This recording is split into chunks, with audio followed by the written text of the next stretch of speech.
to the Light Gate. We have a really great show for you tonight. We have somebody who is world famous, and I can't wait for you to meet her. We are coming to you live from the city of New Orleans in Louisiana. Hold on a second, stupid phone. And at 107.7 FM with the United Public Radio Network.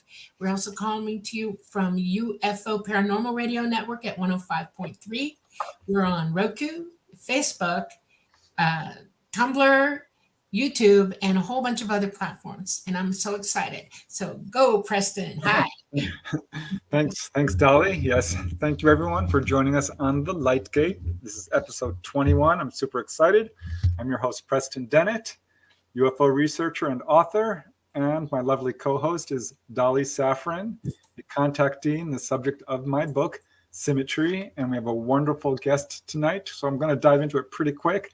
I just want to say a quick hi to all of you wonderful people. W. Decker, thank you so much for the super chat. Super chats are always appreciated.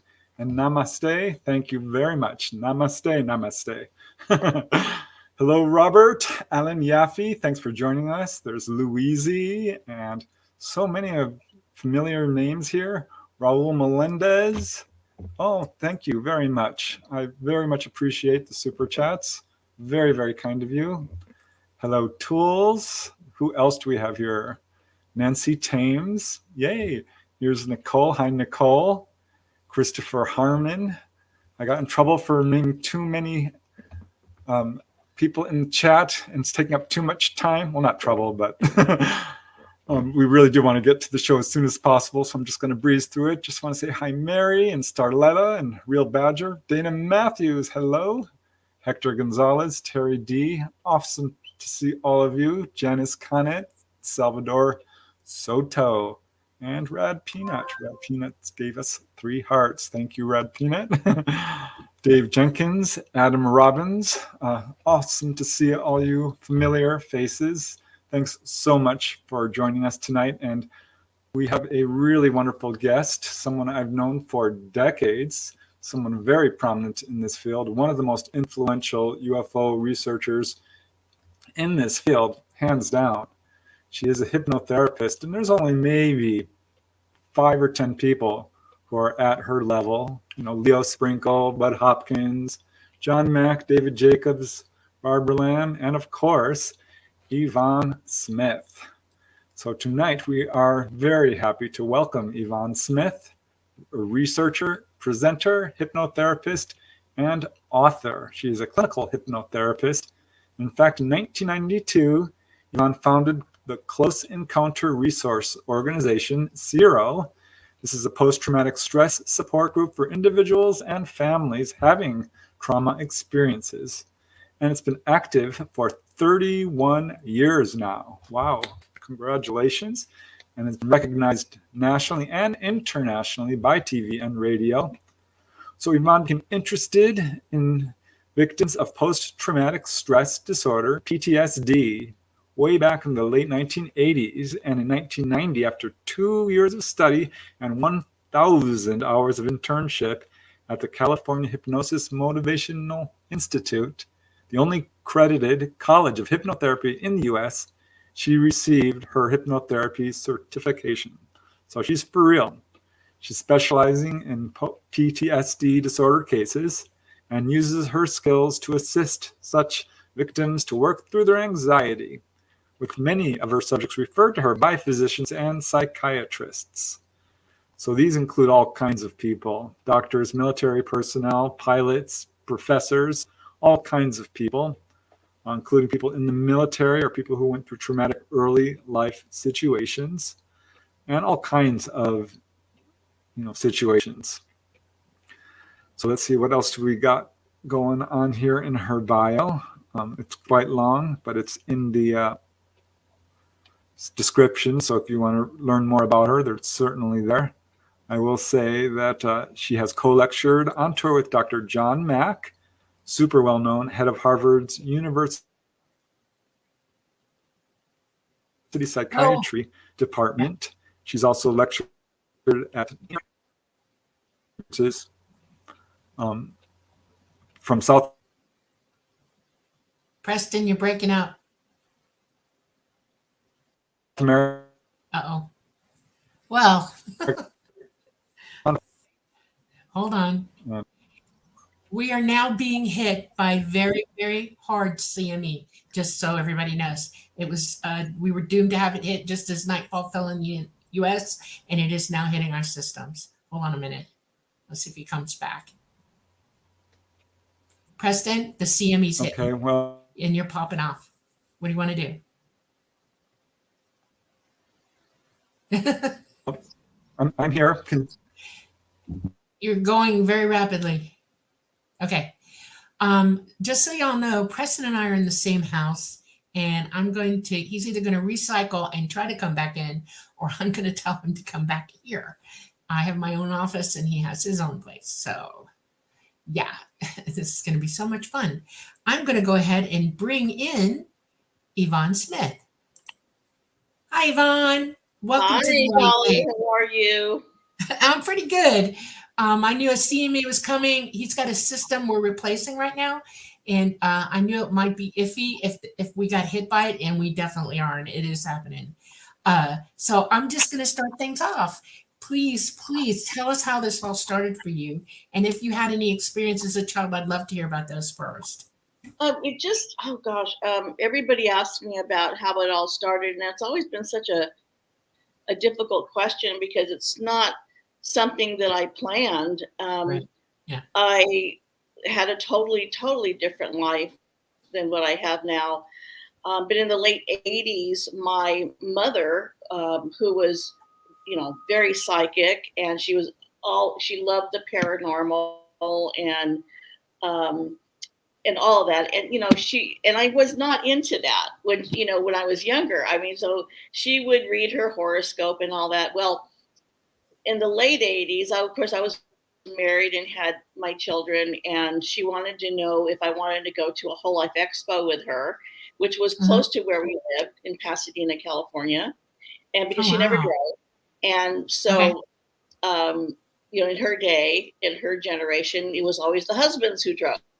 So she never did. So I drove her and myself. We went to the Whole Life Expo, and that's where I met Bud Hopkins for the first time. When I read the description, my mother knew who he was, but I didn't know who he was really. I mean, I think she'd mentioned him, but I read his bio on the program. So we went and sat at his lecture, and I was really riveted by what he was saying. I mean, I'd never reacted like that before watching any speakers.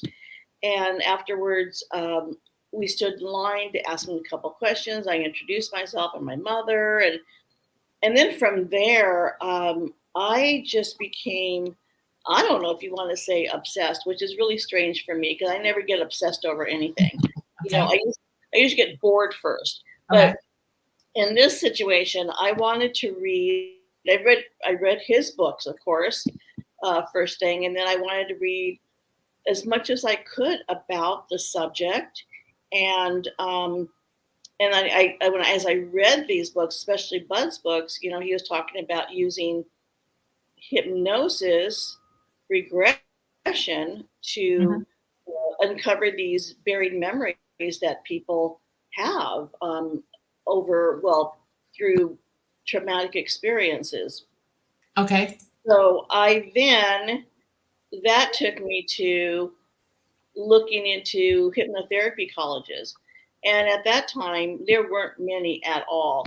But I was so fortunate to have a accredited hypnotherapy college, as Preston had mentioned, in the San Fernando Valley. And that was only maybe 45 minutes from where I lived. Wow. So I took the entire course and became certified, worked in the clinic to gain all of my necessary hours before I got certified, and got my certificate. And ever since then, I mean, 32 years later, I'm still doing this. And at that time, I never really looked ahead where, what would I be doing this years from now? Never thought about writing a book. Never really thought about lecturing.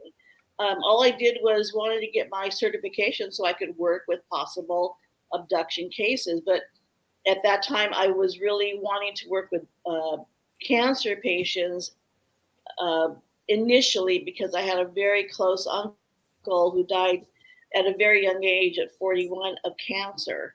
And I was with them every day. And I thought, oh my God, if I only had this knowledge and training, I could have helped him cross over.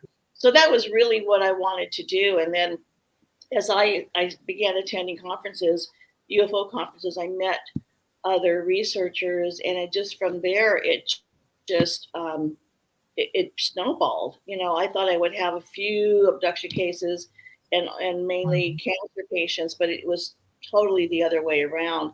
And now for the last several years, I have specialized in this work.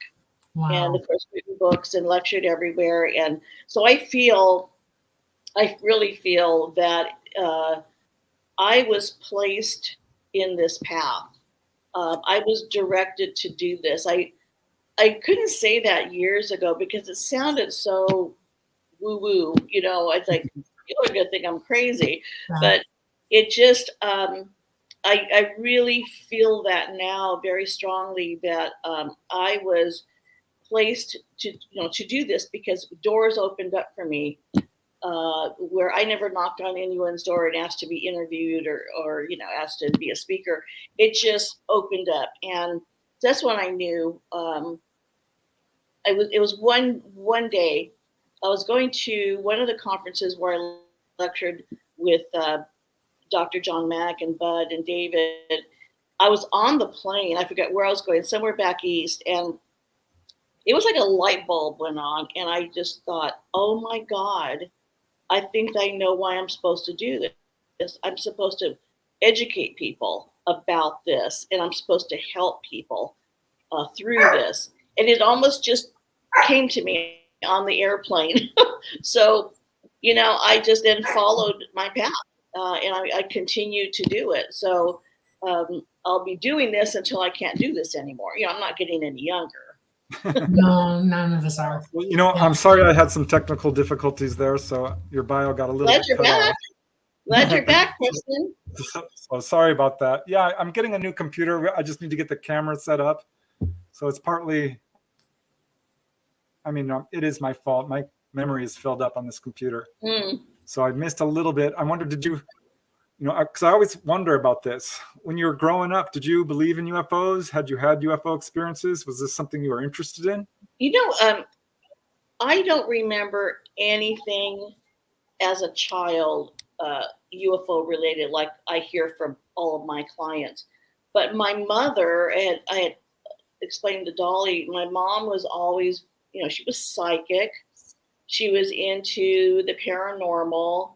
She would always read her horoscope, and she would tell me, but later in years, not when I was real young, that she would lay down on my grandmother's rooftop at night and stare at the stars and always wonder, what's out there, and kind of long to be there.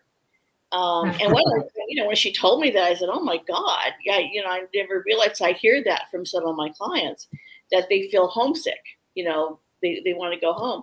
So she had some contact. It was, she never mentioned seeing UFO, but I know she had some experiences with some entities. And it wasn't until I was in my 30s and when I started looking into this and first getting into the field that I started experiencing, we had paranormal activity in our home, and paranormal and UFO contact, they go hand in hand. Almost everybody has both. My sons, especially my youngest son, had experiences starting at 5 years old. He would tell me somebody came into his room, a tall spider. I lectured about this, over at in Roswell and lately, and at the MUFON Symposium. And I thought, oh my God, this is happening to him. But what came first, the chicken or the egg? I mean, I got into this. Was he already, having the experiences, and but it was, I was meant to do this. And I think the course of my path, I don't think I could have changed it. But I had a totally different life before, working for the Los Angeles Superior Court, for many years. I was married to a lawyer, had a very, corporate life, and, I had my 2 boys. And now this is what I'm doing. I have my own practice as hypnotherapist working with abduction cases. So I know that, of course, I have been affected. I've had experiences, not ongoing, but I've had some strange things. And in fact, Bud one time tried to hypnotize me a couple times. And it was very, very vague. And we couldn't really work together that much because he was in New York, and I'm in Southern California. So it was difficult. And we didn't have Zoom at the time. We didn't have any of that, Skype. So everything had to be done in person. But I learned a lot from my clients as they're sharing their lifelong experiences, and of course their family, because it's I call it a family affair. There is definitely a family connection with this. So I've learned so much from them, and then starting Close Encounter Resource Organization, CERO, 31 years ago. I did that because as people were leaving my office and calling me, and at that time, we always did, we had phone calls. I mean, when the researchers and I wanted to ask each other a question or network, it was phone calls. And we lived throughout the United States, so our phone bills were tremendous. And oh gosh, I just lost my train of thought. What was I saying? Okay, senior moment. Okay. Flashing comments on the screen. I was right. But oh gosh, you're talking about your clients and the new organization you put. Yeah. The reason I started CERO is because they were calling me all the time. They didn't have anyone else to talk to. Many times they couldn't talk to a spouse or a family member. Oh my God, certainly not a coworker. Mm-hmm. And of course, that didn't go over real well with my marriage. If I was on the phone, I could have been on the phone 24 hours a day. There was no email back then. So I decided, it was about 5, 6 of us, and I said, I think I want to put together a support group. We were in my living room. We talked about it. I think we should name it. And ever since then, I mean, I never knew it was going to be around for 31 years. We have 2 locations where we meet because we have people coming in from different areas. We meet once a month. And then, of course, during COVID, as many of us had experienced, that we needed to reinvent ourselves. We were all under quarantine. My office closed. My partner and I closed the office. We had to. So I started the Zoom, I call it out-of-state CERO meetings for out-of-state members, because we have many out-of-state members, and of course around the world. I started that for people that couldn't come to our in-person meetings. So I continue it now, even though none of us have to be in quarantine anymore. I felt bad. I thought, oh my God, I can't just stop these meetings, because then the people that are, out of state and in other parts of the world, they don't have advantage of coming to the meeting. So I do those CERO meetings on Zoom every 3rd Sunday of the month. And I host the in-person meetings every 4th Sunday of the month. Wow. And they're private. Now, you're not going to find them on the internet, because the only way to provide a safe haven for people who want to share their experiences is to have it private. Right. We keep our locations private. It's by invitation only. And Right. 31 years, so far so good. It's worked. So here I am. Well, I've talked to a lot of people who you've helped, and they're all very, very grateful. You're having a Oh, huge effect on this field. So I am wondering about this because certainly I've gotten indications of it. Gosh, I've got a million different directions I want to go to. But yeah, I wonder what you think about the ETs, and do you think they're aware of your work, or have you ever gotten any indication of that? oh, they're definitely aware of my work. Yeah, definitely. I've had people in hypnosis telling me, like giving me a message from them, and I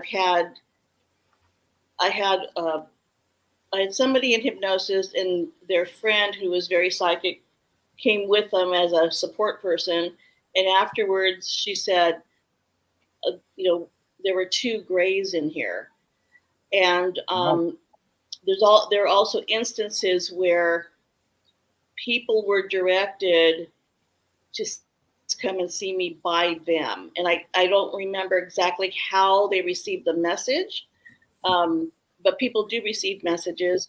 And so, they're definitely aware of what I do. And I feel, especially now, that they want people to be awakened.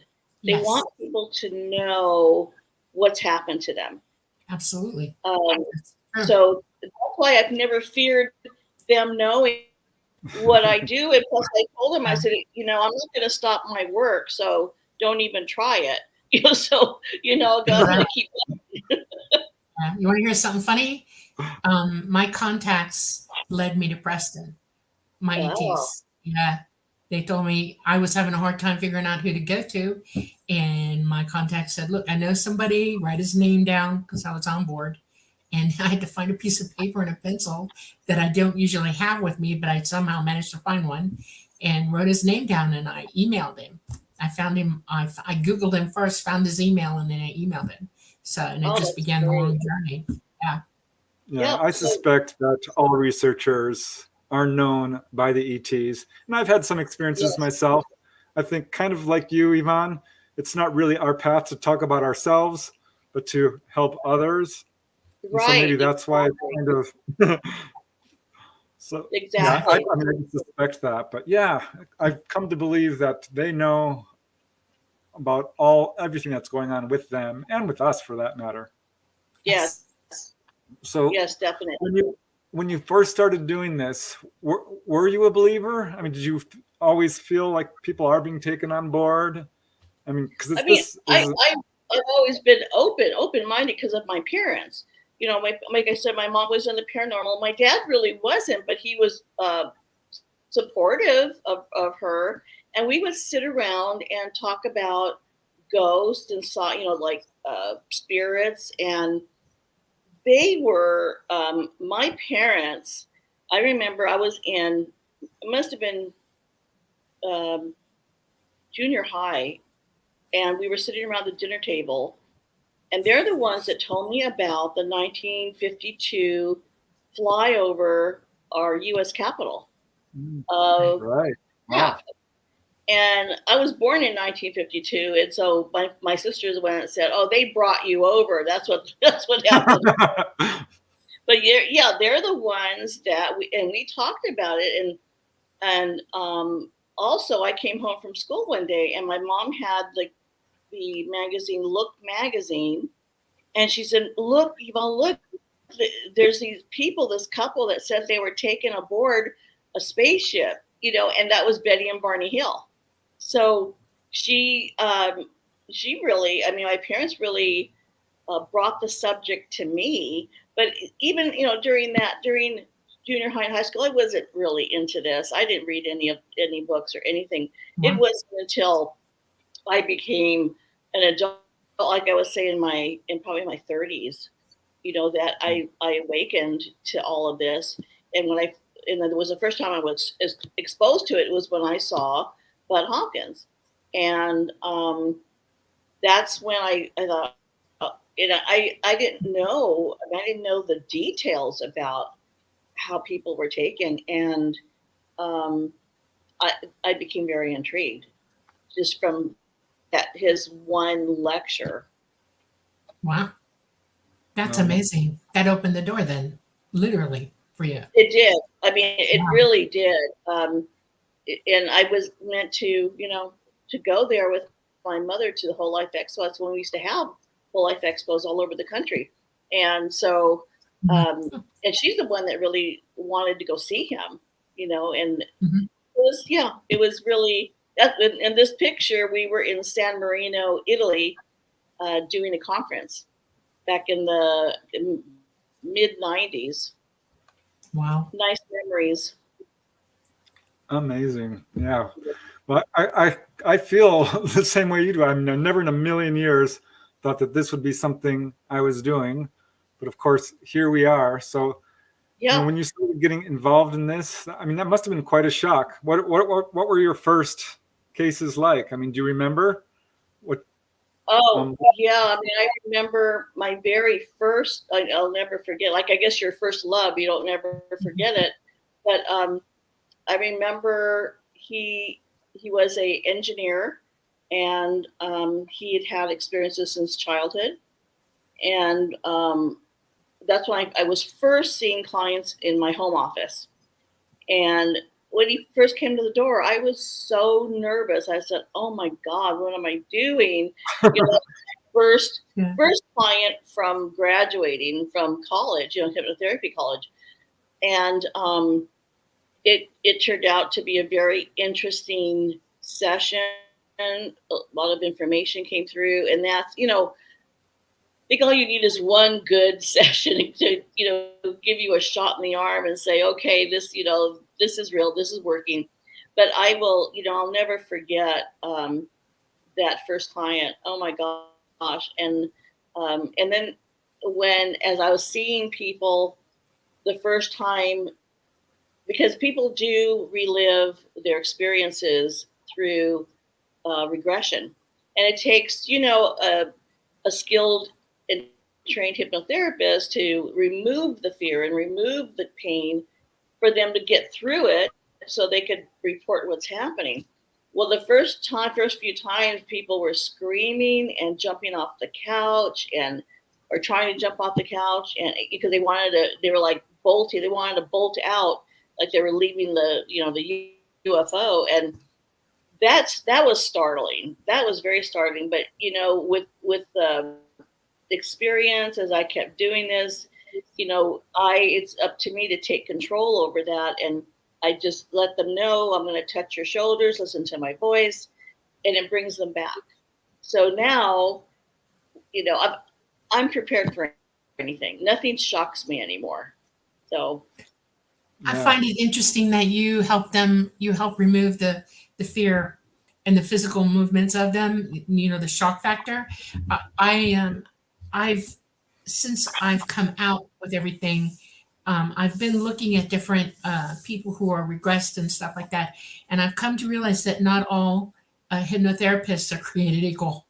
And when Preston yeah, told me about you, I was really impressed because you're very responsible. You're not trying to lead them into something, you're letting them tell you something. And fear thank is the you. number one reason it's really hard for people over fear. I see that on board.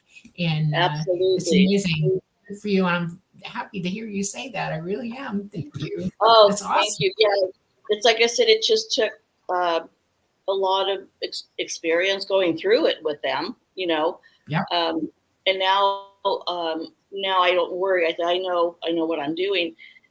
This past weekend, I taught my third abduction therapist workshop, where for years when I would lecture at these conferences, I have therapists come up to me and say, "How do I do what you do?" I like to work with some abductees, and that was a long time ago, and I'm thinking, oh, how could I do this? First, I thought about writing a manual, but I said, oh, that'll take too long.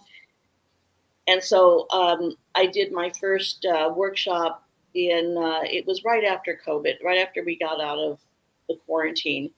And so I did my third one this past weekend because mean, my goal is to be able to have trained abduction therapists in every one of our 50 states because we need it. And, the amount of people that are coming to me, and they're not all in Southern California, they're from everywhere. So I would love to, have my list and say, okay, I have a person in your state and so forth. So they're, I think they were able to get a lot out of the class. And I mean, I'm not teaching hypnosis. I'm not teaching from square one. I'm taking them from, they're already using hypnosis in their practice, and I'm taking them from that onward to include these cases because, hypnotherapy college, you don't learn how to work with abduction cases. So I learned actually by sitting in on Bud's cases, on Bud's regressions.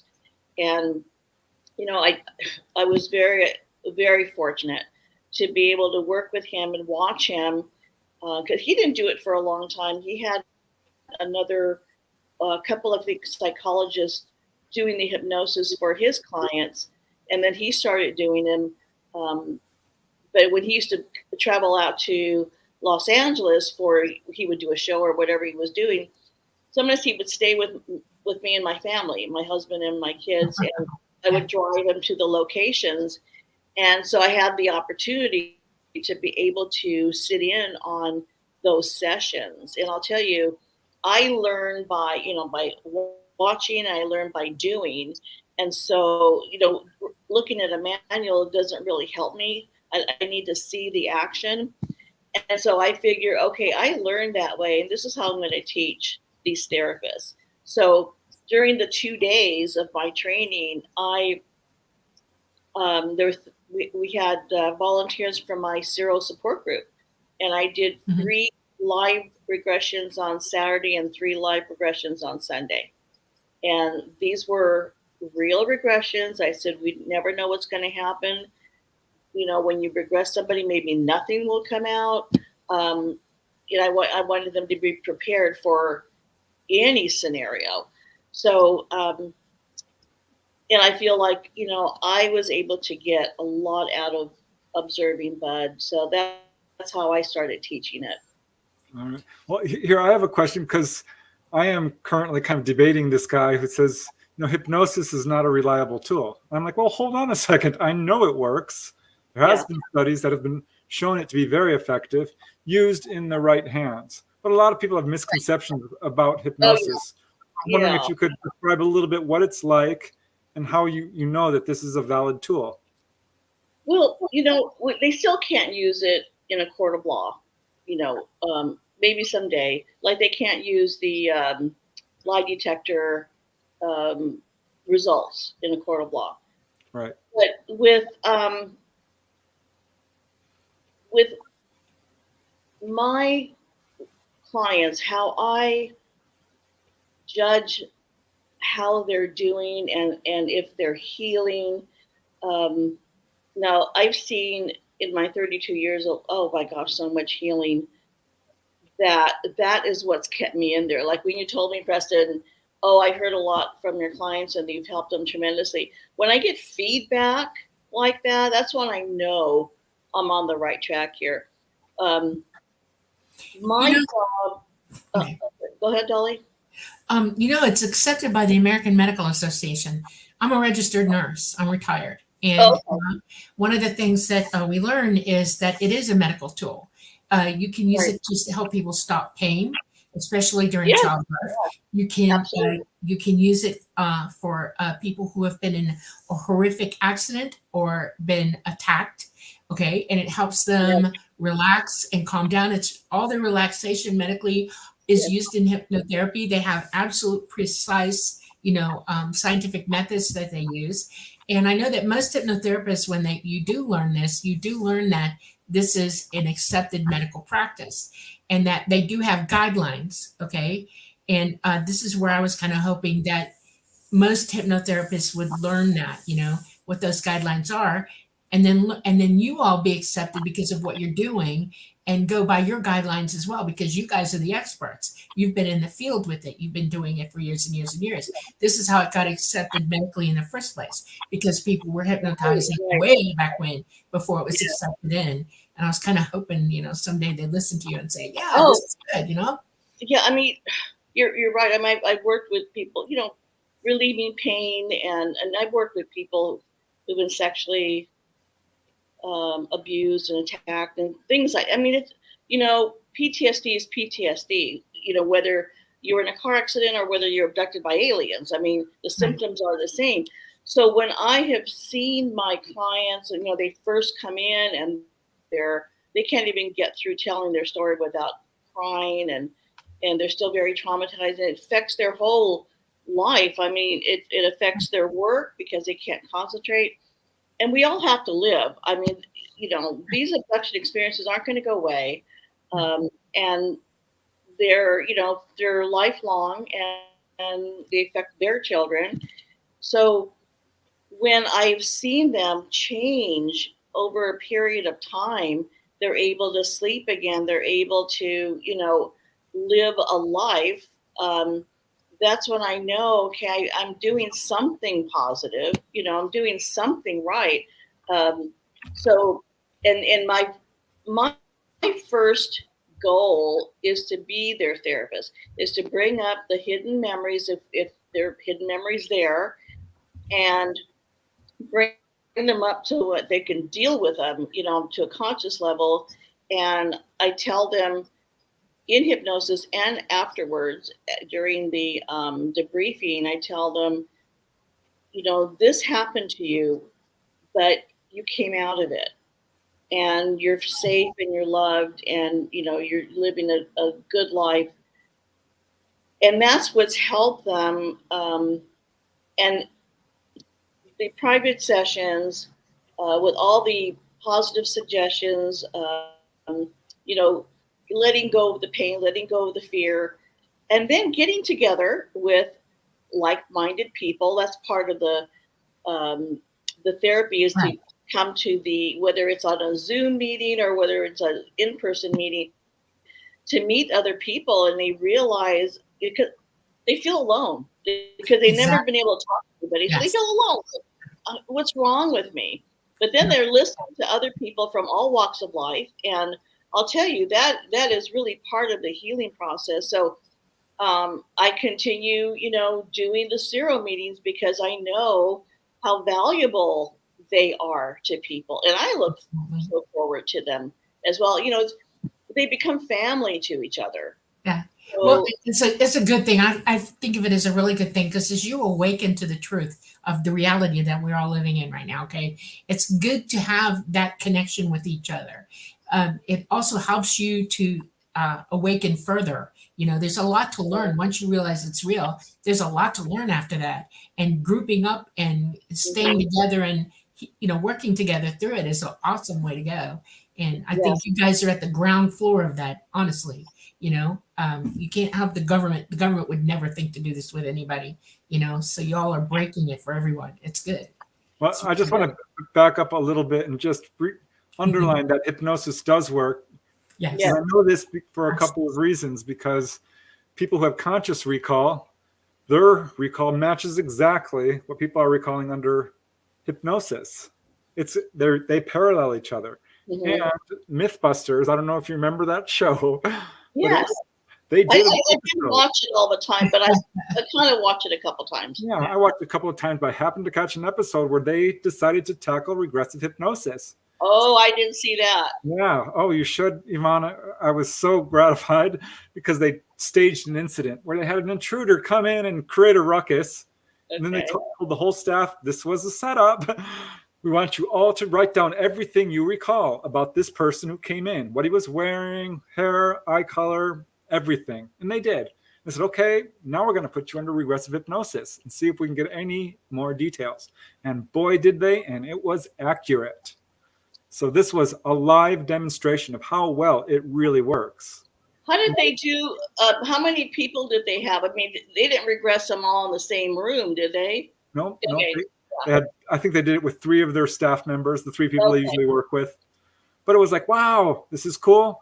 That's fantastic. So, but I'm still thinking that there's a lot of people out there who don't even know what hypnosis is. So They if you could don't. let them know, what is hypnosis? Right. Well, you know, It's an people who accepted don't, practice among the police. It's an accepted Yeah.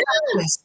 Yes, absolutely. The fastest way you can get details on a suspect is to regress the victim, and they come out, they get the people drawing the picture, everything. It is the most accurate way to absolutely. get information. And they've been doing this for 50 years. This And is they've written down license plates numbers, yes, Exactly. for a getaway car. And so, Yeah. oh my The God. Chalkilla kidnapping. That's how they got the license plate for that. So, people who come to me, I would say 90% of the people who come to me have never been hypnotized before. Never thought about it. Some of them said, oh yeah, I was at a party and they did, stage hypnosis. But of course, that's totally different. But I always tell them before we even start, I like to dispel the myths about hypnosis. I tell them you're not unconscious, you're not blacked out. I tell them like I'm talking to your conscious mind right now, which makes up about 20% of the total mind power. Now, we're going to go deep into the subconscious, the stronger part of the mind, which makes up 80% of the mind power. And that's why hypnotherapy works so rapidly, because we're dealing with the stronger part of the mind. And with hypnosis, I tell them I'm going to set aside the conscious mind. We're going to set aside the part of the mind in between the conscious and subconscious, which is the critical area of mind. That's the one that goes, oh, I don't believe this. And they edit and they question. And we don't want that. We're going to set it aside. And I just tell them, whatever comes forward, just verbalize it. Because I always tell them verbalize, and not to be quiet and hold back. Right. And I tell people, look, we're going into the unknown. Don't worry about it sounding like, oh, I can't tell her this because she's going to think I'm crazy. Yeah. I said, it may sound crazy to you, but I probably heard it 100 times. So I just said, I always tell them just to verbalize it. Let's bring it forward. And we talk about it later. And so I had one today, very first client, and never had been hypnotized. He was great in verbalizing everything, even if he wasn't sure. I remind them, don't edit, don't question yourself. And we talk about it later, and I give them a little bit of confirmation, not leading them, but I will tell them something like, what's an example? If they saw a particular something in the room, like those. What's really interesting is those, you've heard the round room, and then they had the benches that are just come out of the wall, and everybody kind of sits there like a waiting room. Right. I hear that so much. And so if I hear that from a client, I could tell them, give them a little bit of confirmation. When you told me about, you're sitting on this bench, and I've heard this many, many times. And when you give them the little confirmation, it makes them feel like, oh, I'm not making this up. I'm not crazy, that sort of thing. I just feel like that's really valuable to give that to them before they leave my office. Yeah. So it's very safe, as you know, Dolly. It's very safe to tell them I don't use drugs or mind control. And I tell them, when you're in hypnosis, if something gets very frightening to you, and of course I always try different techniques and suggestions, but if they're still frightened, I ask them, do you want to go on or do you want to stop? Because they have that choice. Absolutely. And, Their autonomy is tough. Yeah. A lot of them, many of them will say, no, I want to go on, even though they're scared, because they've waited so long. And others have said, no, I need to come out. Like, they've had enough to digest. And everybody's different. I don't know, how anybody's going to react. Right. So there's no way, every human being thinks differently. And when I was in school, we learned that, I minored in psychology. So from the psychology standpoint, you're giving it exactly, okay? From the science of the brain part of it, we know that you have short-term memory and long-term memory. And in your hippocampus, it's making decisions about where to take the short-term memory and file it away in long-term memory. And that's where you are met with two things. One is you have preconceived, pre-learned things. Your reality in your mind is set in your hippocampus. It's sort of like a guide for filing everything down. So when you see something, it's in your short-term memory. If you're given a week to 2 weeks, it's already been thought through and it's gone into your long-term memory at that point. And by hypnotizing somebody, by bringing them to be completely calm, relaxed, and lucid, absolutely lucid. And that's what you're looking for. You're looking for the brain to shut everything else down and to become absolutely lucid in their own memory. And it's not, you have no control of it. They do. They have absolute control over their own mind and their own minds. And it's important to, be able to hear that from somebody. And when you explain that, and I'm glad you're explaining that here for the show, that, there'll be, so people can understand that this is a wonderful tool, to bring up hidden memories and relieve the PTSD. And it's very safe, if you're in the hands of somebody well-trained, it's very safe. Yes, absolutely. I agree 100%. So how common do you think the UFO experience is? Because the Roper poll, which I'm sure you're aware of in 1991, found 1 in 50 people show the markers of being a contactee. Right. So do you think it's that common? Oh, I certainly do. Absolutely. If the general public knew how common this was, I think they'd be a little, freaked out about it because, I tell people, look, it's so common. You can look down your street, you may have 100 houses all the way down your block and, 50, out of that they're going to be affected, or no, am I saying that wrong? We say what was that statistic again? I think it's 1 in 50. 1 in 50. So there'll be two people out of those, or two families out of those 100 houses. And that's how I explained it before. I was, the 20%. Yeah. Yeah, exactly. That they're going to be affected and have this experience because it is that common. And when you look, think about it that way. I said, look at in your office, if there's 100 people, there's going to be 2 people out of that 100 people that are being affected. I said, if you start a conversation, when I was writing or when I published Coronado, I went to the bank to open up a bank account for it. Thanks, Preston. I was talking to my, it was my banker. He took me in his office. Go, okay, what kind of account do you want? And I told him in my book, and what's it about? So I tell him, and he leans over and he goes, I've never told anybody this. He said he lived in a high-rise apartment, and his wife and little son, infant son, were asleep. And at midnight, he got up and he felt like he wanted to go out through the balcony.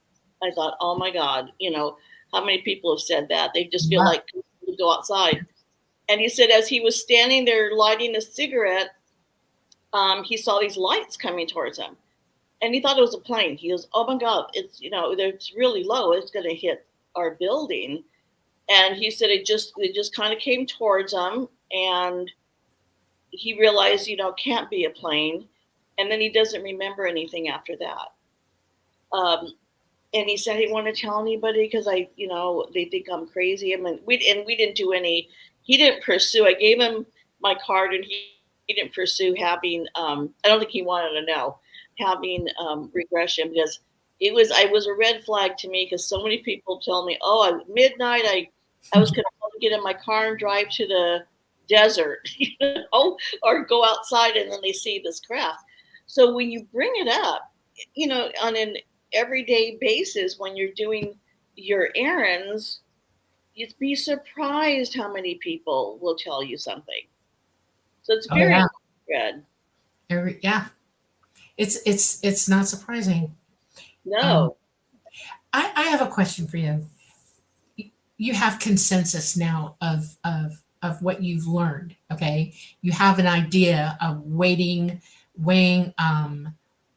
an idea in your mind has got to be springing around in there somewhere about how you feel about what's actually going on with ETs. What do you think their main drive is toward us? Do you have an idea? What I have felt for a while is because of the amount of cases I've worked with, and because everybody that's had this experience has been shown these hybrid babies, men Mhm. and women. And I felt and I feel that the hybridization program is very central to what they're doing.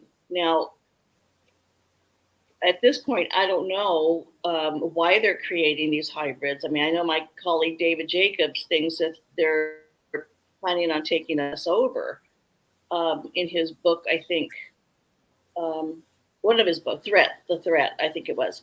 Yeah. But I never felt that way. I think they do need us. And now with these, I've been, like I said, doing this over 3 decades. These babies and children grow, and people have felt that they have met people or hybrids here on Earth. And by the last 10 years, I think people have been telling me that. And I think I came across one in the Roswell conference one year, little boy around 10 or 12 years old. I mean, he was very different. And the way he asked questions, I showed triangular shaped marks on bodies, and he asked a question not like a 12-year-old boy. He asked a question like a scientist. It's like, and Ron Regier, and the other speaker, was lecturing upstairs, and he came down, and afterwards he goes, "Did you have a little boy in your lecture?" I said, "Yes." And this lady tried to, she followed him out, tried to take a picture of him, and he was by himself. So, I don't think we recognize them if we're just walking by them. But people have said it's when you stop and talk to them, engage with them, there's something very different about them. So I was I going to feel ask you if you've ever had one regressed that was a hybrid. I I wouldn't know. I don't think so. I No? don't think so. Okay. But we need to, I wouldn't be able to present someone as a hybrid unless I had something, to show also the scientific community. Okay, we've done a blood panel, and we don't know what this is. We've never seen this before. I mean, people do claim that they feel like they're hybrids, and they may be, but I wouldn't be able to present them unless I had some kind of scientific backing right now, because we get, oh my gosh, especially the abduction field. I mean, think about what we're talking about. Beings coming in your room and taking you out of your car, and so we get, what did Bud call it? We are the whipping boy of society and the scientific community, because we can't prove it. We Right. can't prove it. I'm glad you said it. Absolutely glad you said it, honestly, because you would not have a regressed hybrid. Hybrid's already aware they would never give that information to you that way. So, So yeah. So I mean, I would love to. I mean, I have no doubt that there's hybrids walking around. I really don't. And but we need to have, because now UFOs are really in the conversation now. I mean, with the congressional hearing, with those Navy pilots coming forward, that congressional hearing, I cleared my calendar that day so I could watch the whole thing. Yeah. okay. I came away with it from it feeling very positive because of the 3 witnesses, sworn in witnesses. And if they lied, that's perjury. And so I feel like, oh my God, they have a lot to lose for getting up there. And the questions were that were posed to them were very, very good questions. Like, people, they wanted to know actually what happened. So we're supposed to have another hearing pretty soon, which I'm not sure when. I don't know if you guys have the date on that, but I'm going to watch it again. But I've felt very positive about. I feel like slowly, but I feel like we're moving forward with more people, like whistleblowers, coming out and saying, "Yeah, we have this stuff," and other whistleblowers backing them up. And you know how that works with other cases. One or two come forward, and then more whistleblowers come forward. They say, "Oh, yeah, that happened to me," and more and more and more. I think we're going to be experiencing that. I'm waiting for the day where they open the pod bay doors and they show you the craft, where they show you the bodies, where they show you their data, because I'm thinking they have way more data than they're saying. I think so. Way more I think so. And thank goodness for people like David Grush coming forward and others, because it's like they want to know the truth. We all want to know the truth. And, I think we feel, we do deserve the truth. And we want to be vindicated in our lifetime. I feel like I've been doing this for all these years. I don't feel like I've wasted my time. I don't feel like I've been doing it for nothing. I know that there's, the path is going to lead us to where we are going to finally get the truth, because I think more people are going to come forward. Abductions happen to anybody and everybody, and they do not discriminate. It's all walks of life. And that was going to be one of my questions.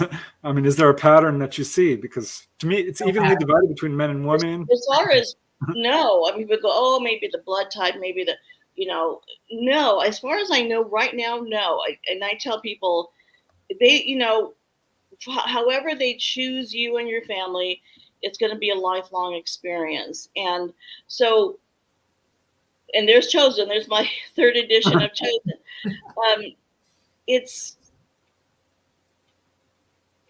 I'm trying to, to get the right words, but gosh, see, here I am. I'm getting old, you guys. It's okay. It's okay. What was your question, Preston? It was like, the pattern, right? Yeah. The pattern. Yeah. Anybody and everybody, socioeconomic background. I have people that are famous and not famous, and rich and poor, and I don't know. Yeah. And so, but I feel something is coming. In my book Chosen, when I first wrote it, the second edition I added in the last part of the book about what I called the urgency, because I had been hearing from abductees, experiencers, people that don't know each other, brand new clients coming in my office, one after the other, saying, I feel like I'm supposed to do something. I think I'm supposed to come here so I can find out what happened to me. So I'm supposed to do something with it. Others had told me, many have said, I'm not happy with my career anymore. I make a lot of money, but it's not important to me anymore. I'm supposed to do something else. Well, so many people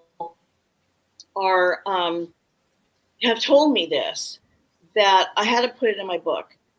And then the last couple of years, people have said, it's ratcheting up.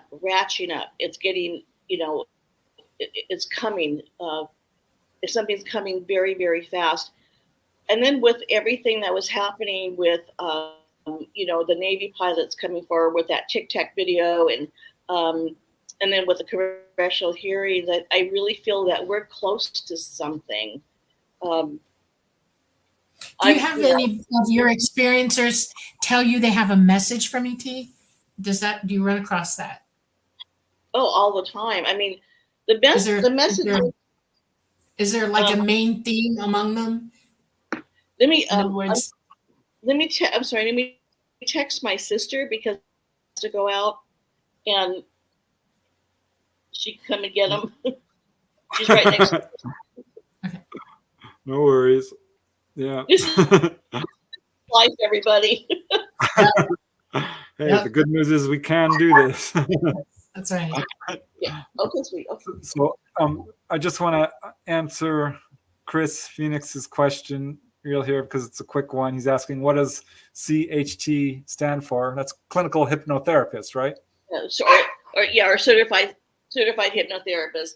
Oh, Yes. all right. Thank you for the question. Okay. Okay. So we were talking about the messages. Really? Okay. For years, of course, the messages have been that we are not taking care of our planet. We need to love each other more. We can change the course of things. And it sounds so, and I would say it in my lectures, it sounds so simplistic, but love each other more and we can change the course of things. We don't have to go in the direction of apocalypse, because many experiencers have dreams up until present day about apocalyptic events, flooding, Heard that. Yep. flooding, fires.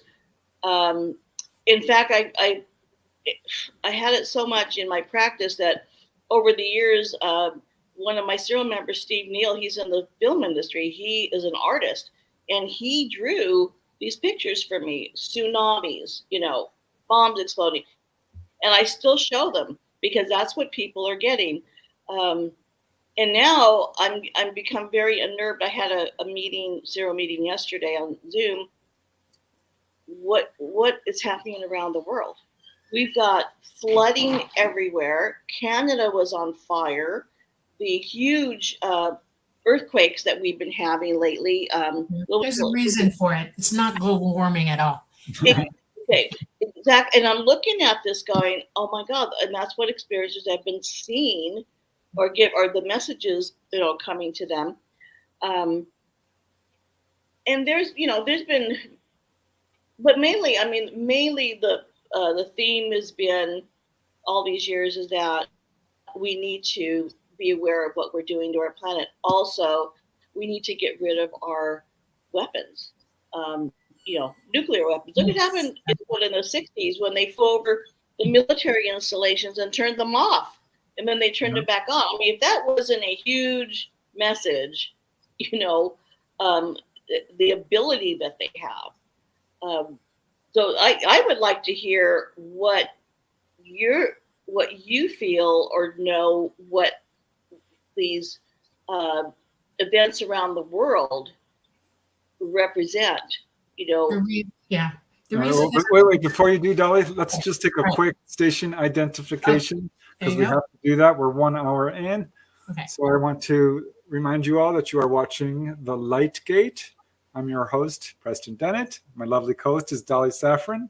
Our guest tonight is Yvonne Smith, C.Ht, certified hypnotherapist, author of Chosen and Coronado. She's a speaker and a presenter, and the links are in the description. We are streaming live on United Public Radio Network, 107.7 FM from New Orleans. Also the UFO Paranormal Radio Network, 105.3. We're also on YouTube, Roku, and Facebook. So yeah, our audience is growing fast. So thank you all again for joining us. And I do have your questions lined up to ask Yvonne. We're getting close. But all right, Dolly, take it away. Yeah, I'm interested. I am when Preston sent the book to you, that's why we did it, because I feel like full disclosure to everybody who comes on this show about my side of it. And basically, you're looking and hearing from an actual hybrid. I am a hybrid. I am here to bring information and the truth, and from ET. And I love it that you've picked up on a lot of the information already. That is, love is the most important thing we can do for one another. We need to love one another. We need to stop all the we just need to stop. No Yeah. more division, none of that. Also, we need to stop how we're polluting our planet because it pollutes us. It's damaging us. And the acts of war, aggression, tyranny, all of that, terror, are breaking up our abilities that we are born with, innate abilities to be psychic and to actually communicate with the universe itself, and ET in particular.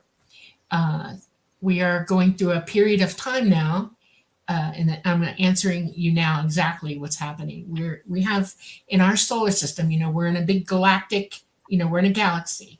And in this galaxy, there are several of them, but every 12,000 years, our solar system goes through one. It's an electromagnetic current sheet. It changes our sun's polarity, which ignites us all to change our polarity, all the planets. And so, as you know, our poles are excursioning right now. They're changing. They're no longer where they were, and they're going to flip. They're going through the process of it. Our magnetosphere is taking huge hits from it. We're 40% down, which means all the galactic radiation from space has a 40% higher chance of hitting the Earth. We know for the last 100 years, there's an increase in cancer, mental problems, autoimmune disorders, name it. Let's just go down the list. Yeah. ETs have been in contact heavily with us in the last 60 to 80 years to help hold our DNA up. Because the one thing we do know for a fact is that our DNA derases under gamma radiation. They've proven it. NASA's proven it. Science has proven it. We had two astronauts, identical twins. One went up, one stayed down. When he came back, his DNA no longer matched his brother. This sent alarm bells through everybody. Space is not safe, and it's even less safe for us right now. They have been holding us up. They've been bringing us through this as best they can without interfering in our lives, because we are autonomous beings. They are autonomous as well. They are our progenitors. We are related to them, absolutely related. That's why we can breed back and forth with one another. It's not a breeding program. It's to hold up our DNA and to prepare us for moving off of here. We need to get out.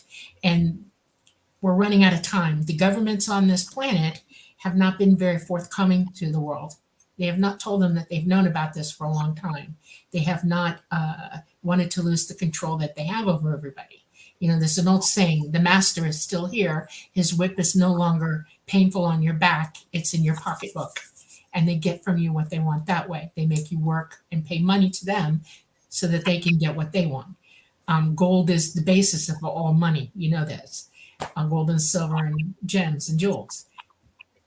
1% of them own the planet worldwide, and they want to survive it. They have underground facilities all over the world. You should know this already. They have seed depositories. They have made moves for the last 50 years to protect themselves from it.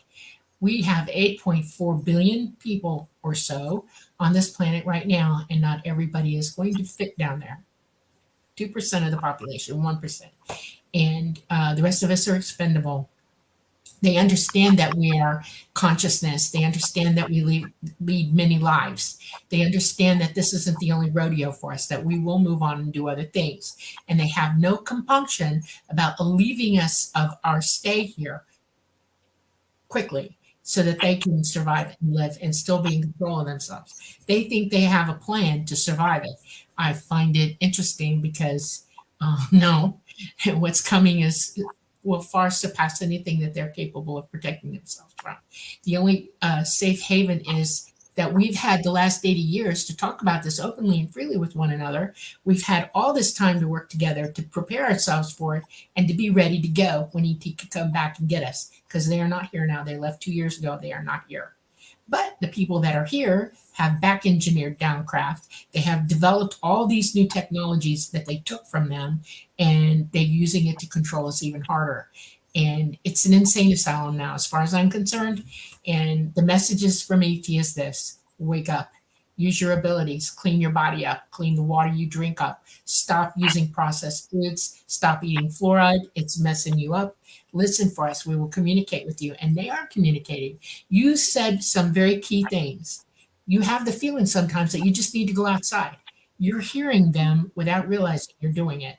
They're telling you. They've been all over this planet, coming to the everyday everybody and saying, hi, how you doing? We exist. They've done it for children. They've done it for adults. They've done it for groups. They're here. We know it. Our disclosure has already happened. The governments want you to believe it hasn't, and that's not okay. And so I'm here to bring the truth. That's what's going on. We have a planet that is going to heave and hoe. Our Earth is breaking. Our mantle is breaking free. We're now one day short. We're short a 24-hour now. We're just under the 24-hour mark. If you've noticed from your childhood to now that the point where the sun comes up in the east has moved 40 degrees. Okay. Over the last 50 years, and I know this personally, they've had to readjust every altimeter at every airport globally because it keeps moving, because the poles are moving, they're excursioning. The reason ET can't fly here right now is because of that. It's too volatile an environment for them to be in, and they had to go. They will come back when it settles down, but we're facing 3 upheavals. The first one is a giant CME that will send us globally into the Stone Age. It will down our grids worldwide, 10 miles deep, straight into the ground. The second thing that's going to happen is we're going to have landmass movement that's incredible. And when that happens, we're going to have a water event, like was told in the days of Noah, where water's going to try to cover the earth.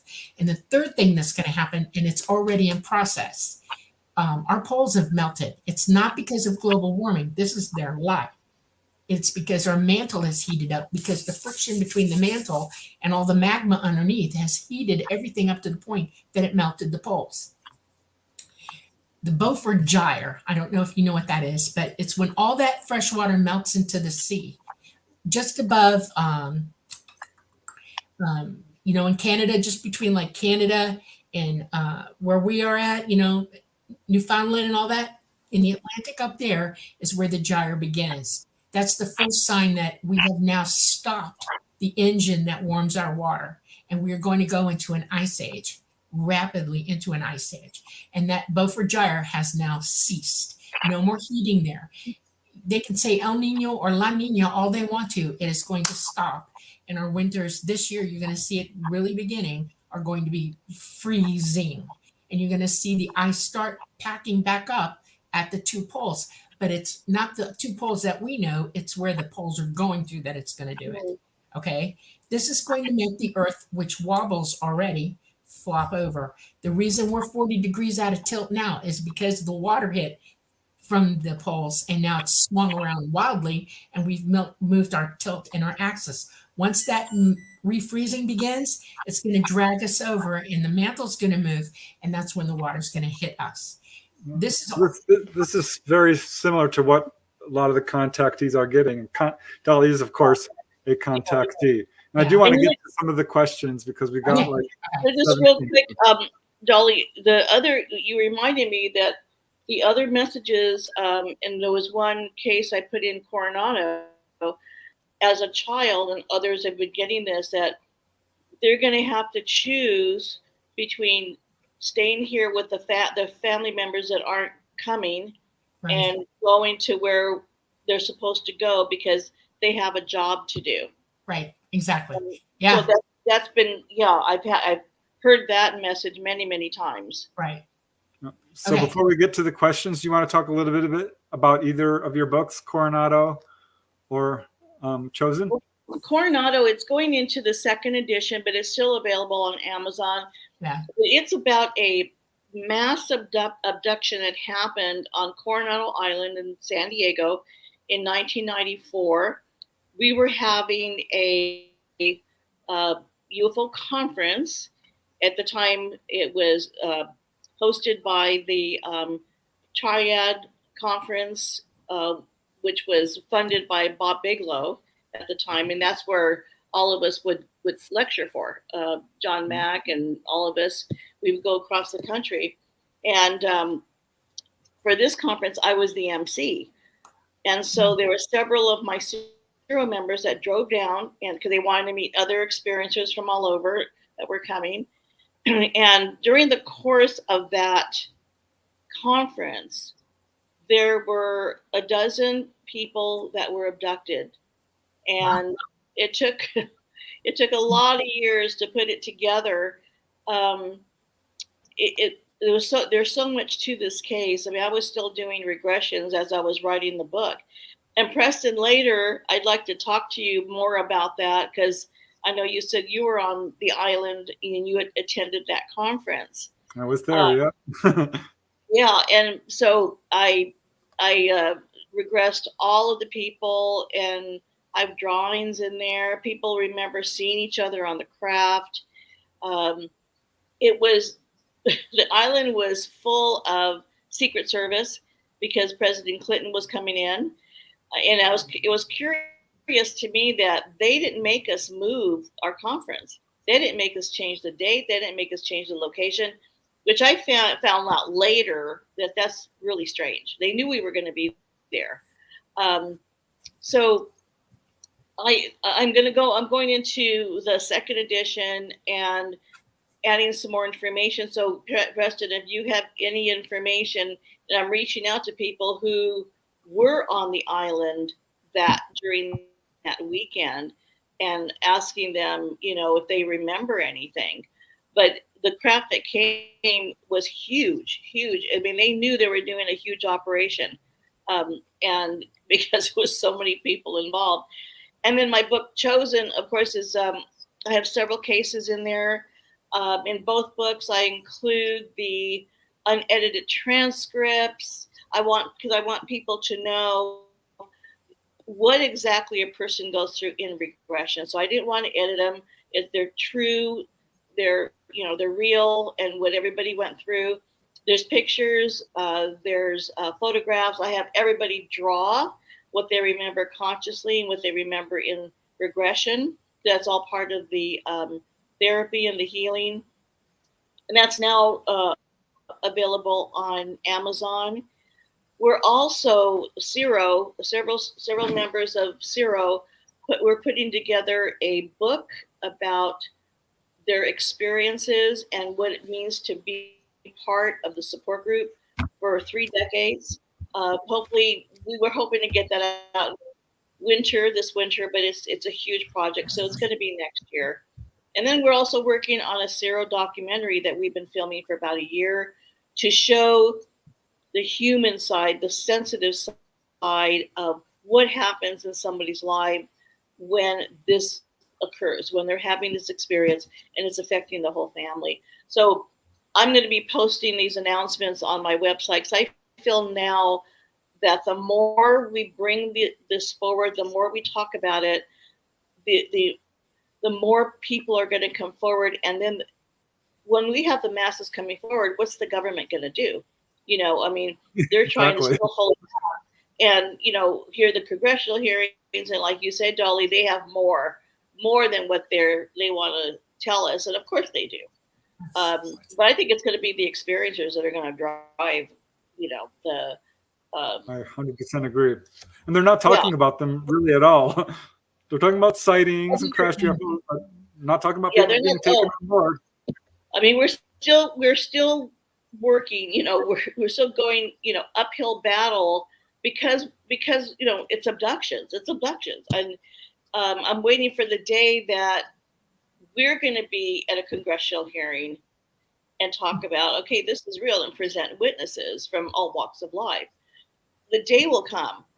It has to, because more people are coming forward. They're tired of living a secret life, is what they say, and they're and they want the truth known. So that's why we're doing all these projects, and I'll keep you both posted about when it's all going to happen. That's awesome. Cool. Well, there was the whole book Chosen is filled with amazing cases and some really unusual experiences on board. But one that really struck me profoundly was, of course, the case of Jesse and John Long, particularly because John Long became so interested in building a magnetic motor and actually filed patents. He's got a high school education. Yes. That is amazing to me, because they're giving people information on. And that's what he said. He was implanted as a child. They were both implanted. It happened when they were 4 or 5 years old. He was implanted. It was behind the ear, and it's still there. We were going to have it removed after I regressed him in the 90s, and he called me and he said, I can't do that. I don't want to have it removed, because he said that was the agreement he had with his tall friend. His tall friend was the praying mantis when he was a child. And he said that was the agreement, that if he kept it in, he was going to get information. And that's when he started getting, he applied for about 6 patents for, what he was inventing. Yeah, he was visited by some government people who said, you know what, you might have to file this top secret. Yeah. I mean, that's tremendous. Yeah, he was visited because they wanted to know, because he said he was talking about magnetics in space. And they want to know where he got that information. Well, that was his information. Yeah. I mean, that just goes to show how serious our governments, despite their denials, are taking this information. Yeah. I mean, if this didn't exist, and if what they said was real, why would they come and harass people? Right. We have a lot of people who are harassed.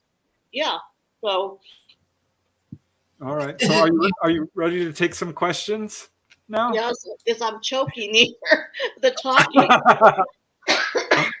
All right. I'll give you a quick chance here and just show some of the super chats. And I want to thank you guys for donating to the super chats. It really does help to help fund the show, which does cost us some money.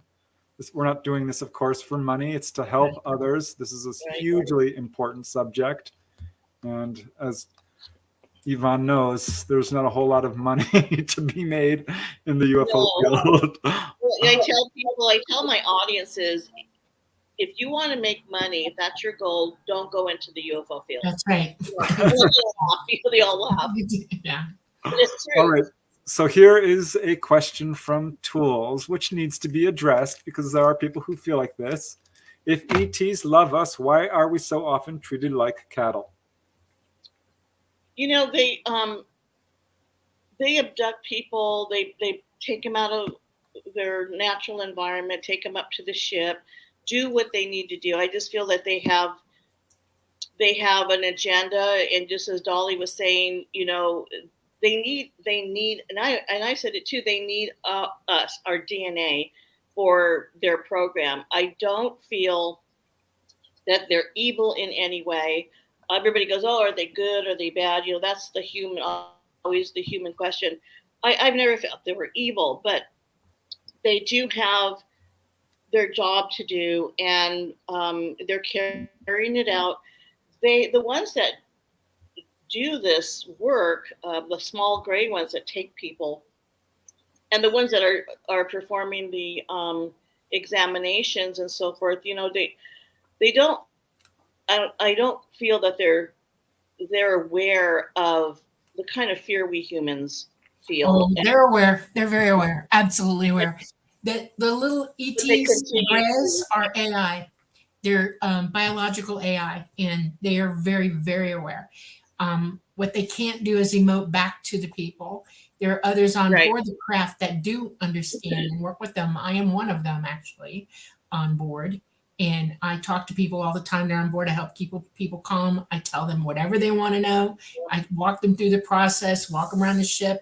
We let them experience this in a positive way, not a negative way. And not everybody remembers it, though, because, as you know, people are walking on board with preconceived ideas. And if you think something's going to be horrible, it will be. You've already put it in that light. Sure. Really hard. Now, those that we see over and over and over again, we're working with them constantly, and over time they go, "Oh yeah, okay, I'm good. Let's go." I found that too, and I found it interesting that you help calm people down, because I have found that many of my cases, the ones that came in very traumatized, I call it the graduation period, because they're taken and they're told to calm the people and escort them from one part of the ship to another. Right. It's in my Coronado book. Yeah.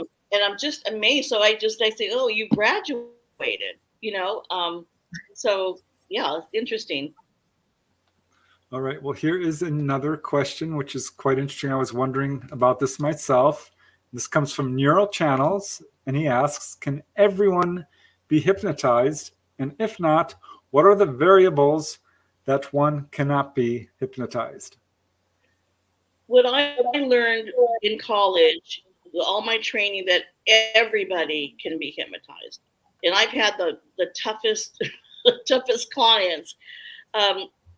You have to come in and actually want to be hypnotized and just let go of the control you think that you need to have, and that you're going to lose control.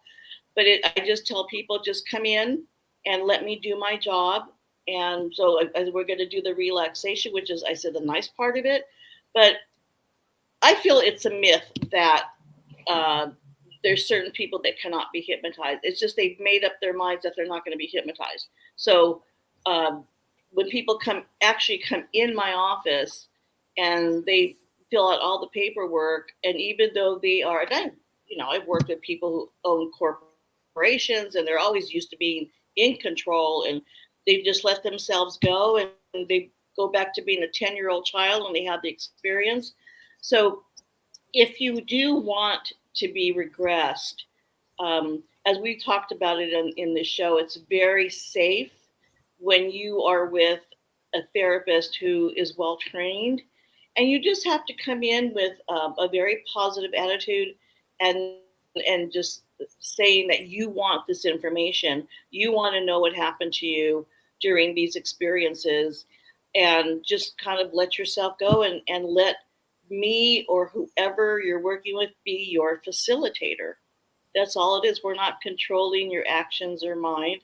But I still feel, and very strongly, that everybody and anybody can be hypnotized. Well, how long does it take to put someone under trance, and does one session suffice? No, no, no. That's the thing. That's the real complicated, work. It's very tedious. We all have to have patience because everybody's different. To do the induction takes about 20-25 minutes.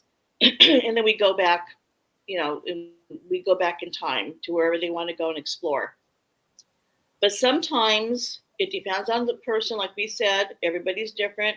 Sometimes the first session, we get lots of information. Many times, like I just had this past weekend, blocks. We get into blocks. We can't go past a certain point.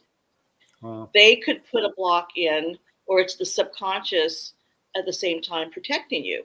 I had a gentleman, and this has been many people too, to say they have a bright light right in front of their face and they can't get past it. Yeah, I'm glad you said that. It's always been people ask me all the time, ET's giving me blocks. And I'm like, no, that's not how it works. You're doing it. It's you. You.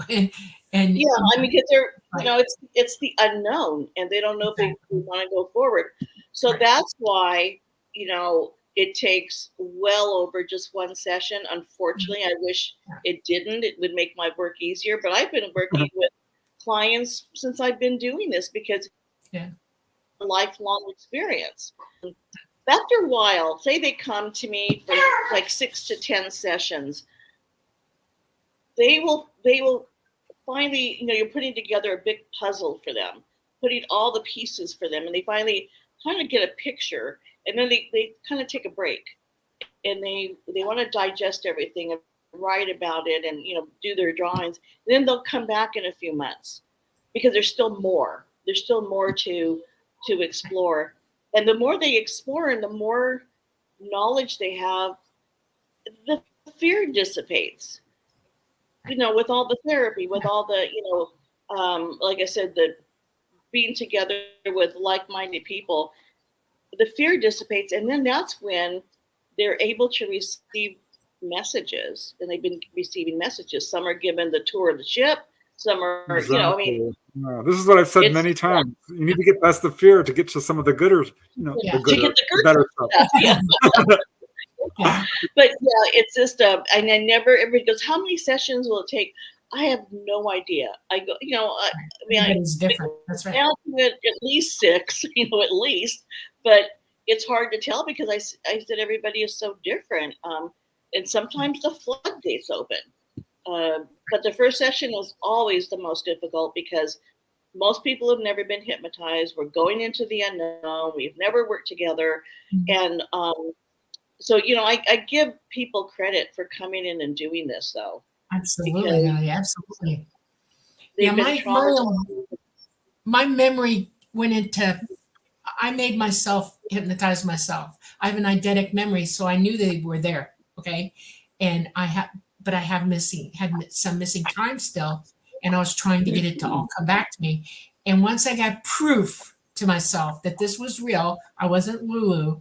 That's when I went over the top and I just sunk to the floor in our bathroom, turned the lights out, put my hands down, totally relaxed, and let my eidetic memory take over. And I gave myself permission to remember. Okay. Yeah. Because I had not had that personal permission to do it before that. My mom was working real hard to keep me gone from it. And once I gave myself permission, oh my God, it opened up on me. And it was tremendous. It took days to finally integrate myself back into my own memories. And it was painful too. I had a nosebleed from it and everything. I mean, it was incredible. God. Yeah, I can imagine. I had migraines, the whole thing. Yeah, family plays a big role in all of this. Yes. Now we encourage parents to support them, their children, especially because this starts at a very young age. And how many times have you heard kids tell their parents and they're not believed? Oh God. Yeah. Or your parent doesn't want to believe. That's a really big very frightening. I mean, I tell parents that don't ever tell the children that it's a dream, it's not going to happen again, because it will happen again, and they're not going to trust what you say. That's right. And I feel that as a parent and a therapist, I could tell other parents what I've been through, because my 5-year-old son came in and told me, there's a tall spider in my room. He would sleep on the floor next to me every single night. He'd come in the middle of the night because he didn't want to sleep in his room. So, of course, I was like, I can't believe this is happening to my child. But then it made sense because I was getting into the field.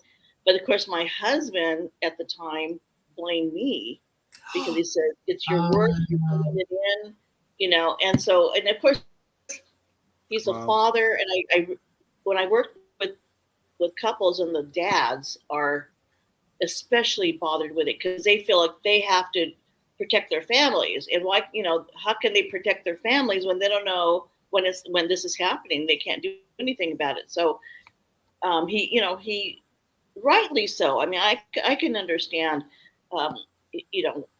his stance on it, but I told him it had nothing to do with my work. I mean, he was chosen for whatever reason we were chosen. But yeah, it's really difficult for parents when they start hearing their children saying really strange things. But that's when I get the parents in, when they tell me, this has been happening to me all my life, and now I've got to find out what happened to me so I can help my children. That's when they finally say they can't put it on the back burner anymore. They've got to do something about this. So, it's I very. think that's what bothers a lot of people most is the loss of control, and reality is family that affects your children all over the place. Yeah, my mom just wanted to live a normal life in her mind. Sure. And we already had this issue going on from my birth, literally. My dad is a contactee, and he was keeping it secret from me most of my life until I woke up and went, oh my God. And my mom finally backed down, and she wouldn't talk about it, even though we were talking about it. She'd leave the room and go away. And she just could not handle it at all. My dad hated it. Not to the day he died, he would not read anything I wrote about UFOs. Wouldn't touch it. What about your mom, Preston? She passed before I could ever talk about it.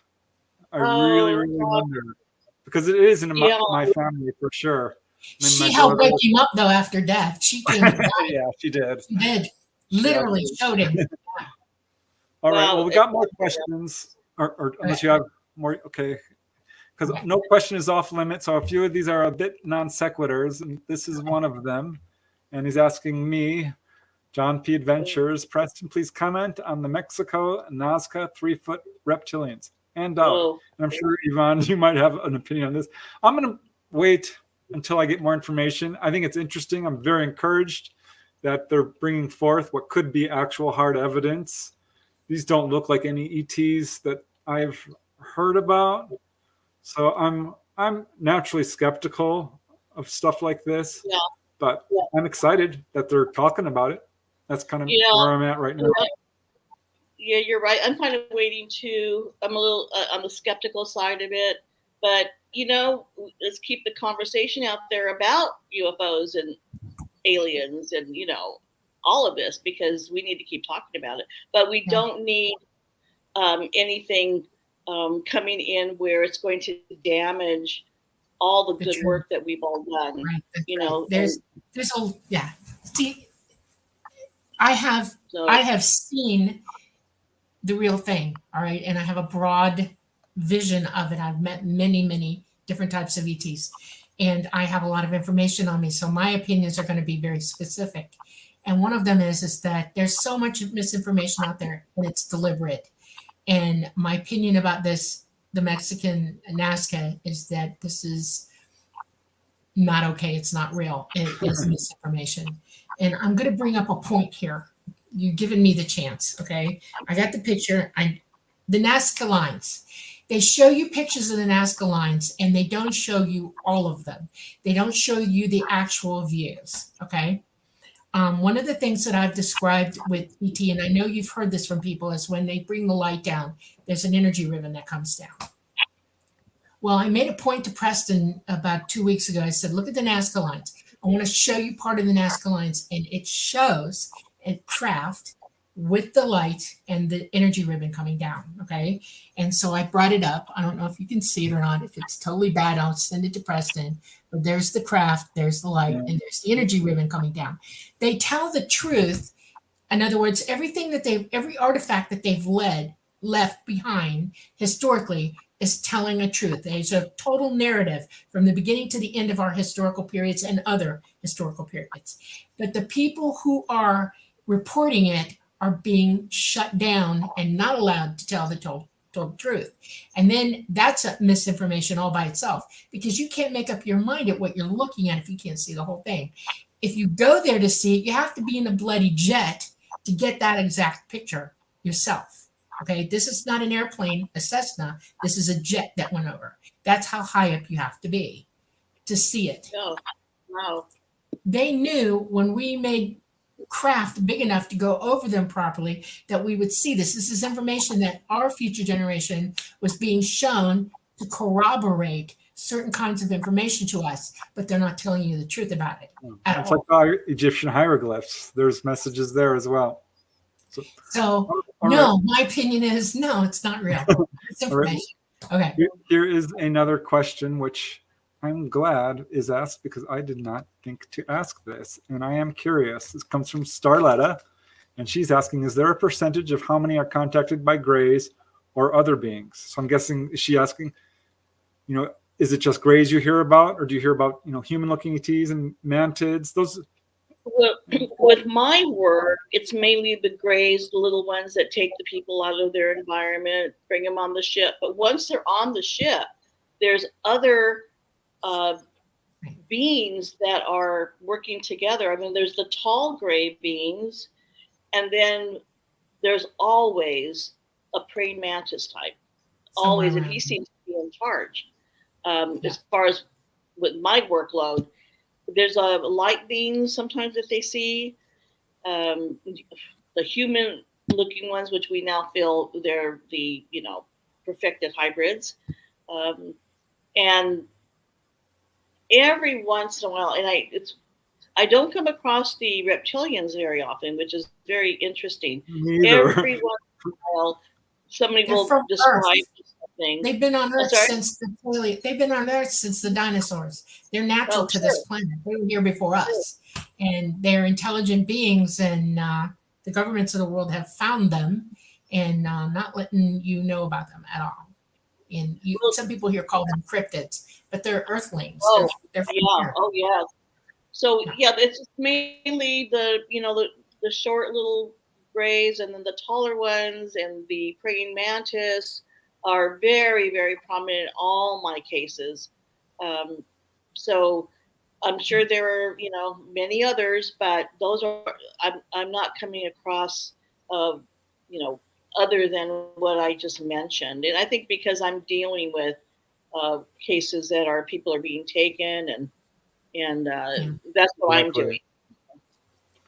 All right. So here is another question, which is somewhat a statement. And Raul Melendez is asking, I've had dreams of seeing UFOs flying in clouds. It was so real, I could see every detail. I feel this was astral projection. What could be the significance of this? I know I wanted to be with them. So I guess the question to me would be, are dreams of UFOs significant? And could this be a sign of contact? I think many times, yes, it could be a sign of contact that they had an experience and it's coming forward in dreams. That's why when I work with people, I always tell them, now that we've opened up subconscious, pay attention to your dreams. Information will come that way, or in flashbacks. I mean, there are many people, of course, that are they want to find out the truth of what happened to them, and what prompted them to is that they're having dreams about UFOs, they're having recurring dreams, and which I find interesting that many of them have flying dreams. They've been having flying dreams since they were a child, so that could be another indication. But I have there's a reason, Preston, that you're doing all this. There's a reason. Yeah, hangs up. So it's like, and I tell people, don't panic if you have a flying dream. It's several different symptoms together or signs that could point to an abduction. Now, when people come in, I never tell them, "Oh, you're an abductee," before I even start working with them, because I can't do that. I've got to let the information come forward. Can I ask you a question? This is something that I feel very strongly about. I want to ask you this, okay? I don't like the word abducted. It is negative. A lot of people don't. Yeah. And one of the things that I try to stress to everybody is you're not being abducted. Abducted means there's a ransom and that you're being held against your will, okay? You're not. Contact is absolutely what's happening. They're being contacted and they're being brought on board, given a ride, checked out, healed a lot of times, and then brought home again. There are no horror stories with these unless you're my lab, and that's a whole nother story. That's a whole other. But some people, Dolly, I know and I can understand that they're angry. They're in that angry mode. I meet a lot of people like that. Yep. This was done to me. I didn't give them, permission, so they considered themselves an abductee, and I can't take that away from them. So when I'm lecturing, I don't know who's going to be the audience. So I say, okay, I'm going to use these terms interchangeably. Abductee and experiencer, and let them decide where they want, where they want to be. If they want, I hate the labels, but we have to talk about, what's happening. But I understand your point of view, Dolly, and it's true. But like, I work with so many people. Why?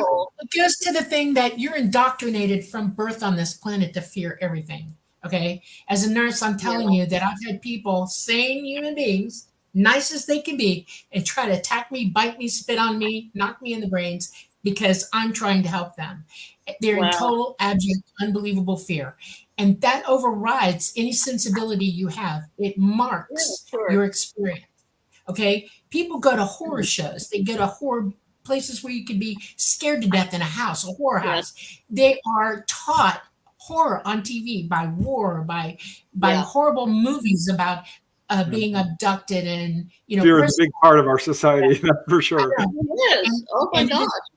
It is my experience as a contactee, somebody who is on board and sees all this all the time, literally, that once you get them on board, that's why we talk to them and try to walk them through what's happening to them. We're not hurting you. You're free to roam around here. Ask us anything.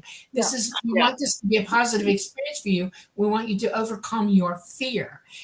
Abductors don't do that. Real abductors don't do Oh, that. They yeah. tie you up, they gag you, they blindfold you, they beat you up, they do all kinds of horrible things to you because that's what we've been taught to believe. And then, and I mean, they totally freeze. They're unbelievable. Some people don't even breathe. I've had them come on board and they're literally holding their breath. And it's like, why? Take a breath, breathe, you know, and it's But it's Fear not is really until powerful, yeah. painful to that watch. fear. Yeah. I think once they pass that fear, that's when they realize, because they are told many times by the beings, we're not here to hurt you. That's right. This is not the way we have planned for you. That's I right. almost always say that. Don't have no fear. No harm will come to you. That's the most common thing I think they ever say, honestly. Yes. Number one, Oh, we're not here to hurt you. They do. Yeah. So, but it's just getting past that fear, because I've seen the most, traumatized people coming in to see me. And then, I know.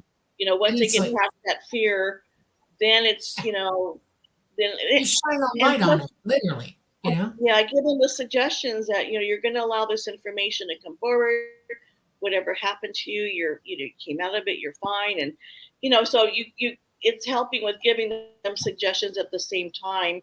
And, but, it's a process. It's a process. Yes, I it tell them is. to be patient.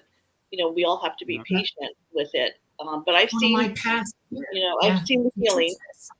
So that's what's kept me in doing this, because I feel like, okay, I'm doing the right thing. I am helping people. So to get feedback is very helpful, like, for any of us. Right. All right. Well, we've got like 10 more minutes before we're going to have to close this up. So I want to squeeze in a few more questions if I can. Okay. One big shout out to Doxy for the super sticker. Thank you so much.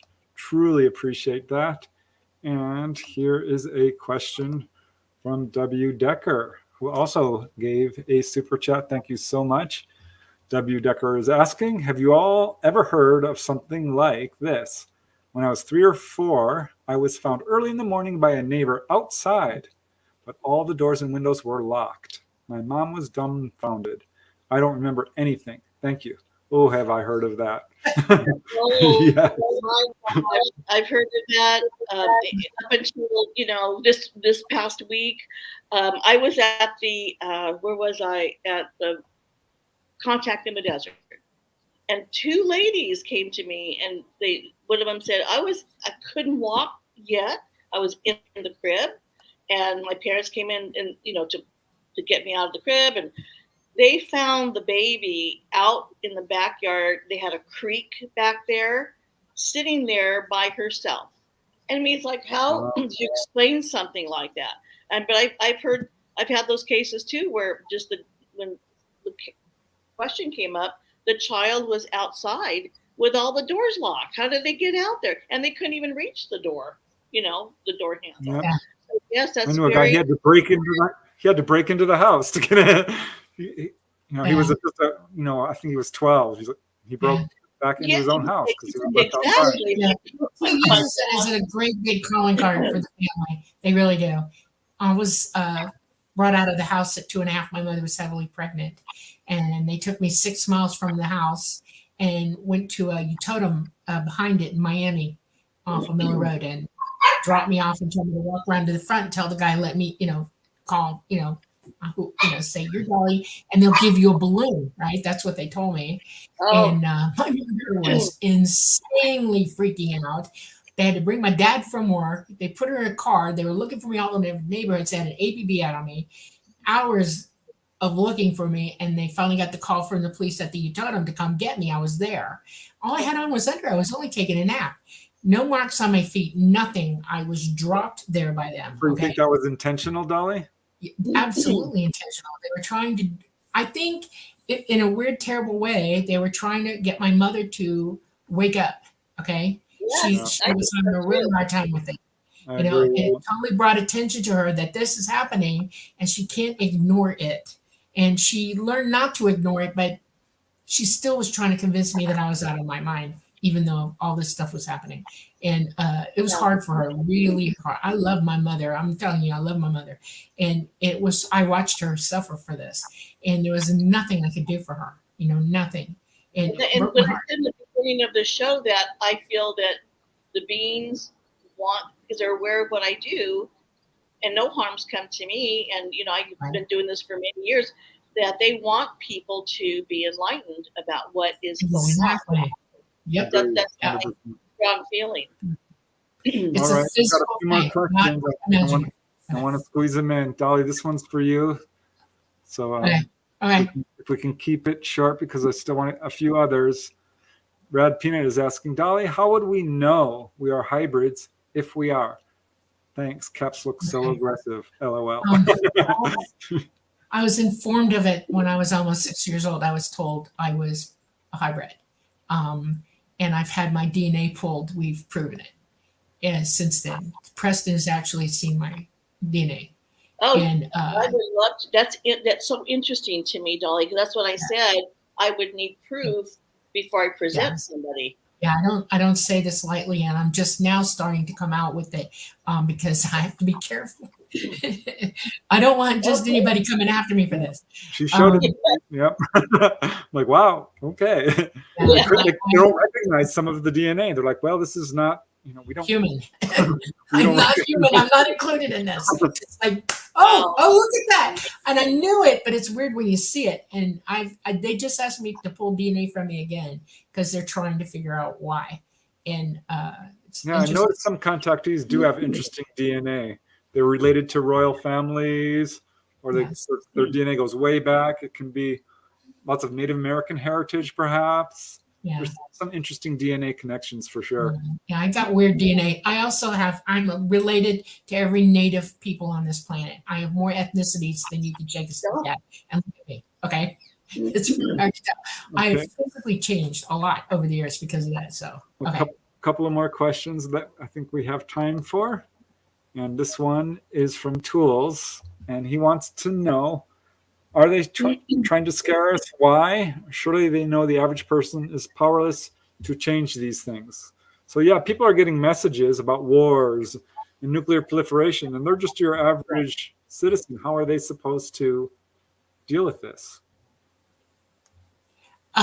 Knowledge is your best friend. Know all that is knowable and then proceed. That's a message directly from E.T. The more you know and understand your situation in this world, you can make a decision for yourself how to proceed. It's about us healing ourselves, healing what we know, healing how we feel about each other. Heal yourself first. Then take on the day. In other words, so what? We have things happening to us. You can either participate or run around in a circle and be wrenching in agony and angst, or you can face what you've got to face. And that we have a whole generations of people now that are really incapable of doing that because they don't know the truth. They're not grounded and founded in knowledge like they should be. And it's hard to live in a world where you're constantly lied to. I mean, it's really hard. I mean, how do you know what's what? That all by itself can cause anxiety and fear, And so, heal how you feel about things, heal what you know, move through it as quickly as you can, and use your abilities, clean yourself up, try. You can do it, I promise. Okay? Wow. Okay, well, we're getting to the last couple of minutes here. I want to give you a chance, Yvonne, to talk about your books again or anything upcoming that you want to share. I will pull up some of the images of your books here. Just mainly everybody, I tell my audiences, support us all with our books, buy our books, give them out as gifts so you can help us spread the word. Christmas is coming, put them in the stockings. It's really, really important to keep talking about this because it is a reality and it's happening to millions of people. But coming out, and I will post on my website when the chosen book will be coming out. It's going to be very interesting for the general public to know that these are normal, everyday people who are having these experiences, and we have formed a community. We have formed a group, Close Encounter Resource Organization. And then, of course, we're going to come out with our documentary at some point also next year, maybe at about the same time the book comes out. So there's a lot happening, and we just need to pay attention to what's going on around us. If anyone has any questions for me, just go onto my website You can email me from there. I have questionnaires you can fill out if you feel that you may have had these experiences and you're ready to explore them. And write me, ask any question. I try to get back to everybody the same day. So thank you so much for both of you for having me. This was very interesting. Absolutely. I'm so thankful that you came on. We would love to have more chats with you in the future if that would be possible. And we look forward to your return. Thank you, everybody, for attending the Light Gate tonight. We especially love y'all so much. We will keep answering questions as we always do in the chats. Yvonne can look at them as well. And if you have questions for us, she might actually have time to talk back to you as well. We're coming to you live from New Orleans, Louisiana at the United Public Radio Network at 107.7 FM and the UFO Paranormal Radio Network at 105.3 FM. Thank you. It's been lovely, everybody. Thank you for coming. Blessings, everybody. Thank you. Love, love.